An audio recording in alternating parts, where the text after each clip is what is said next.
घर में होते हैं हजारों काम और उनको करने के होते हैं सैकड़ों तरीके।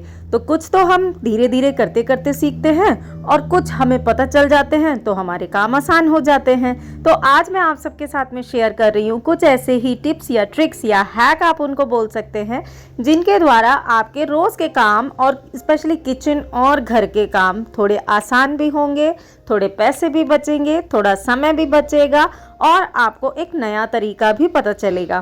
तो उम्मीद करती हूँ आपके लिए हेल्पफुल रहेगा वीडियो, लाइक कीजिएगा ज़रूर। तो चलिए शुरू करते हैं। आप वर्किंग हैं या होम मेकर, अगर मशीन को रात को ही लोड करके रख देंगे तो सुबह की जो भागम भाग वाला टाइम होता है ना, उसमें मशीन लगाने का काम थोड़ा सा बच जाता है और जब तक आप अपने घर के डेली के कामों से निपटेंगे तब तक आपके कपड़े वॉश हो चुके होंगे। मैं अक्सर यही काम करती हूँ सालों से, इससे मेरा काफ़ी टाइम बच जाता है। मॉर्निंग में ही अर्ली मॉर्निंग एक तो कपड़े भी वॉश हो जाते हैं और दूसरे टाइम रहते सूख भी जाते हैं। ज़्यादा देर तक अगर कपड़े धूप में रहते हैं ना तो कपड़े भी खराब हो जाते हैं, इसलिए उनको टाइम से ही मैं धूप से उठा लेती हूँ और फिर मुझे आयरन करने का या आयरन के लिए अगर मुझे कपड़े भेजने हैं उनका समय से टाइम मिल जाता है। घर में खुशबू रखना तो हर किसी को पसंद है और अगर हम अगरबत्ती जलाते हैं तो उसके लिए अगरबत्ती स्टैंड का होना तो मस्ट है। ऐसे किसी भी चीज़ में अगर लगा देते हैं तो उसकी जो ऐश होती है वो यहाँ वहाँ गिरती रहती है। अब अगर अगरबत्ती स्टैंड हम परचेज करते हैं तो उसके लिए कुछ पैसे तो लगते ही हैं और अगर आपने कुछ स्टाइलिश सा या कुछ अच्छा सा खरीदा तो फिर वो कॉस्टली होता ही है। तो इसके लिए एक तरीका मैं बता रही हूँ। अगर आपने अगरबत्ती स्टैंड नहीं खरीदना, ये सॉल्ट एंड पेपर शेकर जो होते हैं ना, इनको आप एज अ अगरबत्ती होल्डर यूज़ कर सकते हैं, क्योंकि बरसात के दिनों में और वैसे भी इस तरीके के जो सॉल्ट पेपर शेकर होते हैं ना, उसमें इतने अच्छे से सॉल्ट या पेपर रहता नहीं है, कुछ टाइम के बाद में गीला ही हो जाता है। ये मैंने बहुत टाइम पहले लिए थे, लेकिन इसमें ना सीलन सी आ जाती है, तो इसको मैं ना कभी कभी डेकोर पीस की तरह यूज़ करती हूँ और कभी कभी मैं इसको अगरबत्ती होल्डर की तरह यूज़ करती हूँ। देखिए कितना अच्छा लग रहा है ना।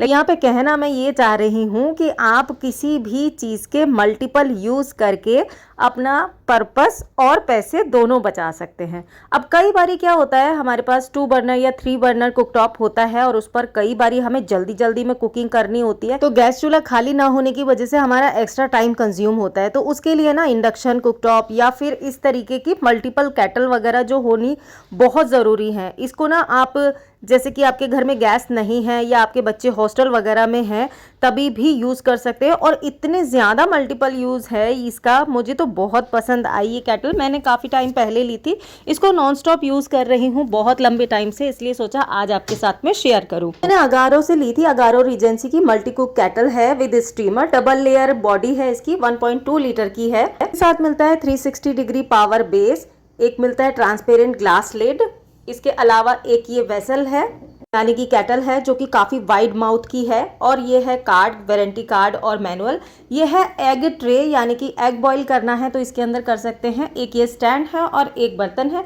इसके साथ में मिलता है एक ये स्टीमर जिसके अंदर आप कुछ भी स्टीम कर सकते हैं। ये स्टैंड को आप केटल के अंदर रख के इसके अंदर कोई भी अपना बर्तन रख के या फिर इसके साथ में एक प्लास्टिक का मिला है बर्तन, उसको रख करके अंदर के साइड में भी कुक कर सकते हैं, यानी कि डबल साइड में आप कुक कर सकते हैं। तो इसमें जैसे दूध उबाल सकते हैं, चाय बना सकते हैं, मैगी बना सकते हैं, मैं तो कॉर्न वगैरह बॉईल कर लेती हूँ, या कई बारी क्या होता है ना, 2-2 चीज़ें एक साथ हमें बॉईल करनी होती हैं थोड़ी थोड़ी क्वांटिटी में, तो इसमें बहुत ही आराम से आप बॉईल कर सकते हैं। स्टीम कर सकते हैं, इडली वगैरह स्टीम कर सकते हैं, गरम करना है, या फिर आपने मोमो वगैरह को स्टीम करना है वो भी कर सकते हैं। हॉस्टल वगैरह में बच्चे रहते हैं तो उनके लिए तो ये बहुत ही ज़्यादा यूज़फुल चीज़ है। इस तरीके से जैसे मैंने नीचे तो कॉर्न रख दिए हैं, ऊपर के साइड में अगर मैं कुछ भी चीज़ स्टीम करना चाहूँ तो इस तरीके से इसमें कर सकती हूँ और बहुत ही आसानी से हो जाएगा। 100 वॉट की इस केटल के 2 साल की वारंटी आपको मिलती है।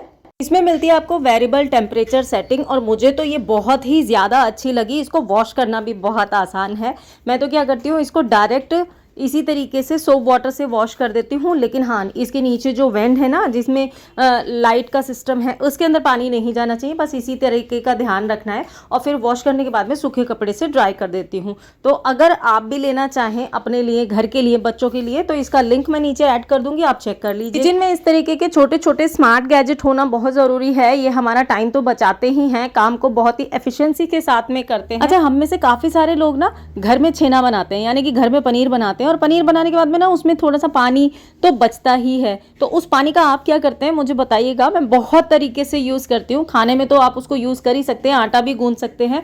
मैं क्या करती हूँ इस तरीके से इसको 2-3 दिन बाहर रखने के बाद में, यानी कि जैसे पानी निकला और उसको ढक करके रख दिया 2-3 दिन के लिए, और फिर उसके बाद में मैं इस तरीके से बॉटल में भर करके रख देती हूँ, क्योंकि ये पानी 2-3 दिन बाहर रखने के बाद में फर्मेंटेड हो जाता है, तो ये बहुत ही ज़्यादा यूज़फुल है हमारे लिए भी और पौधों के लिए भी। अब क्या करूँगी, इसमें से थोड़ा सा मैंने पानी निकाल लिया, ये देखिए इतना फर्मेंटेड कैसे पता चल रहा है, ऊपर ये जो झाग है ना इससे पता चल रहा है। अब इसके अंदर 10 गुना पानी मिला लिया, और ये पानी जो है अपने पौधों में देंगे ना, तो ये पौधों के लिए बहुत ही ज़्यादा बढ़िया है। स्पेशली अगर आपके घर में कड़ी पत्ता लगा है ना, तो उसमें दीजिएगा और फिर अपने कड़ी पत्ता की ग्रोथ देखना। बाकी आप किसी भी पौधे में बेफिक्र होकर के दे सकते हैं, बहुत ही ज़्यादा यूज़फुल है और घर का फर्टिलाइज़र है, फ्री का फर्टिलाइज़र है। इसके अलावा जो बॉटल में मैंने भर करके रखा है ना, उसको आप विनेगर की तरह यूज़ कर सकते हैं, यानी कि कभी भी आपको फिर से छेना बनाना हो तो अलग से मार्केट से विनेगर खरीदने की ज़रूरत नहीं है, उसी से आप 2 ढक्कन डालिए और आपका फिर से छेना बन करके तैयार हो जाएगा। तो हम सभी नैप्थलीन बॉल्स तो जानते ही हैं, इनको कपड़ों में कीड़ा लगने से बचाने के लिए रखा जाता है। जब भी हम सर्दी के कपड़े स्टोर करते हैं या गर्मी के कपड़े स्टोर करते हैं, तब इनको नैप्थलीन बॉल्स को हम किसी भी कपड़े में लपेट करके अपने कपड़ों के बीच में रख देते हैं, जिससे कि ये खराब ना हो। लेकिन इसको ना आप बाथरूम में यूज़ कर सकते हैं अपने सिंक के लिए, और इसको as a room freshener use कर सकते हैं। मैंने देखिए इस तरीके से डब्बे के अंदर छेद करके डाल रखा है, इससे बहुत अच्छी खुशबू आती है आपके बाथरूम में, और जो स्मेल सी होती है ना वो नहीं रहती। तो ये इसका बहुत अच्छा तरीका है इसका डबल यूज़ करने का। कपड़ों में भी रखिए और इस तरीके से भी यूज़ कीजिए। अपनी वार्डरोब के कपड़ों को टर्माइट से बचाने के लिए, और साथ ही कपड़ों वाला एक जो फिश वाला कीड़ा आता है ना, उससे बचाने के लिए हम अक्सर कपड़ों के अंदर ना नैप्थलीन बॉल्स रखते हैं। आप सभी रखते होंगे, जो कि कुछ इस तरह की होती है, जो कि मैंने अभी इससे पहले वाले हैक में आपको दिखाई। और ये वाली बॉल्स जो होती है ना, हम कपड़ों के अंदर रखते हैं, तो पहले टाइम पे इसी तरीके से रखते थे। ये वाली बॉल्स को ऐसे भी डाल देते थे, कपड़े के अंदर बांध करके रखते थे, लेकिन कुछ लोगों को ना इसकी स्मेल बिल्कुल भी अच्छी नहीं लगती है। तो जिनको ये स्मेल अच्छी नहीं लगती, तो उनके लिए मार्केट में आ गई हैं नई नई चीज़ें, जैसे कि इस तरह के सैशे वगैरह आते हैं बहुत अच्छे। मैं भी लेकर के आई थी, ये बहुत ही अच्छी सी फ्रेग्रेंस आती है, इसे आप अपनी वार्डरोब में रख देते हैं। जस्ट इसको ना ये पैक किया हुआ होता है, इसको ऐसे ही निकाल करके आपने हैंग कर देना है अपनी अलमीरा में, वार्डरोब में, और फिर इससे खुशबू आपकी अलमीरा में बनी रहती है। लेकिन इसकी क्या दिक्कत है, एक तो कॉस्टली आते हैं, दूसरी चीज कि ये केवल 60 डेज ही चलते हैं।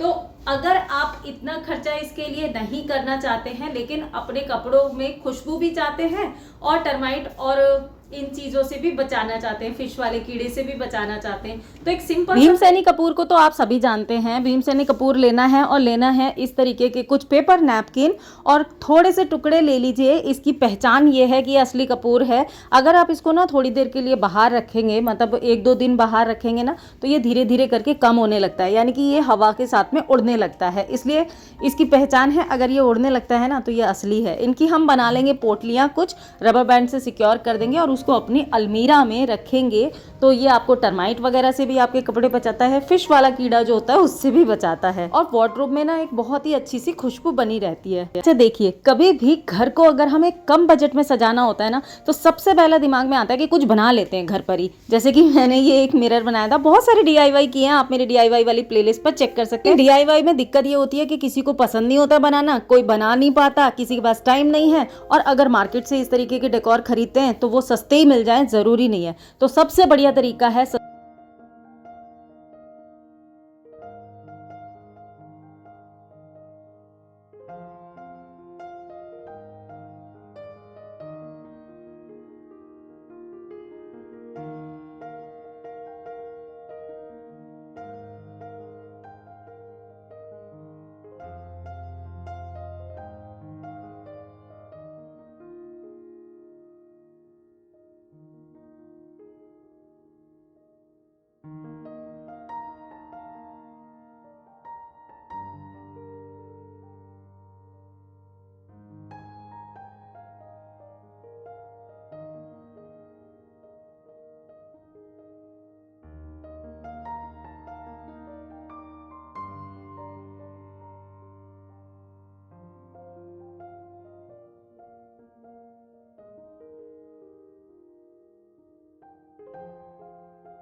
घर में अगर रेडी टू कुक कुछ भी रखा है ना, तो खाना बनाने में ना केवल 10 मिनट ही लगते हैं और खाना बनाना बोझ नहीं लगता। तो मैं हमेशा अपने घर के अंदर ना कुछ ऐसी चीज़ें ज़रूर रखती हूँ जो कि ईजी टू कुक हो।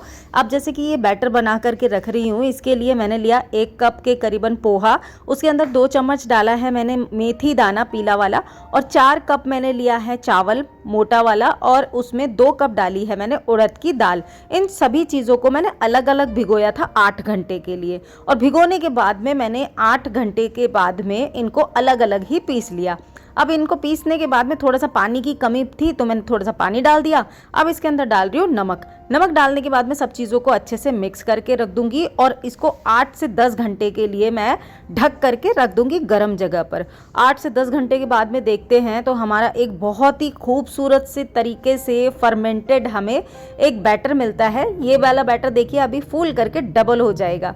ये मैंने रात को रखा था केवल 8 से 10 घंटे के लिए, और उसके बाद में देखिए आप डबल हो गया है और कितना अच्छा फर्मेंटेशन हुआ है। अब ये बैटर आप अगर बना करके अपने फ्रिज में रखते हैं तो ये कम से कम 5 से 6 दिन आराम से चल जाएगा, बिल्कुल भी ख़राब नहीं होता है। आप इससे इडली, डोसा, उत्तपम कभी भी बना सकते हैं। आपका ब्रेकफास्ट जो है वो सॉर्टेड हो जाता है, और अगर आप इसके साथ में सांभर बना लेते हैं तो आपका लंच भी सॉर्टेड हो जाता है ना। कितना ईजी सा तरीका। तो इस तरह की छोटी छोटी सी चीज़ें हैं जो कि बनाने में बहुत ज़्यादा टाइम भी नहीं लगता है, लेकिन आपके कुकिंग टाइम को कम कर देती हैं ये।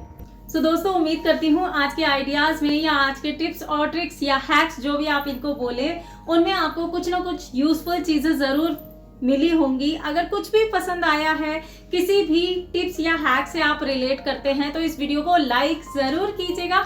मैं आपसे जल्दी मिलूंगी एक नए और इंटरेस्टिंग वीडियो में। Till then be happy, be active, अपना ख्याल रखिए और मस्त रहिए। Bye bye. और हाँ, मैंने ना इंस्टाग्राम का एक नया पेज बनाया है, तो प्लीज उसको जरूर जाकर के फॉलो कीजिएगा। उसकी आईडी नीचे डिस्क्रिप्शन बॉक्स में आपको मिल जाएगी, और पुराना वाला पेज तो है ही, तो देखिएगा उसके ऊपर मैं क्या क्या डाल रही हूँ। तो चलिए जल्दी मिलती हूँ, बाय।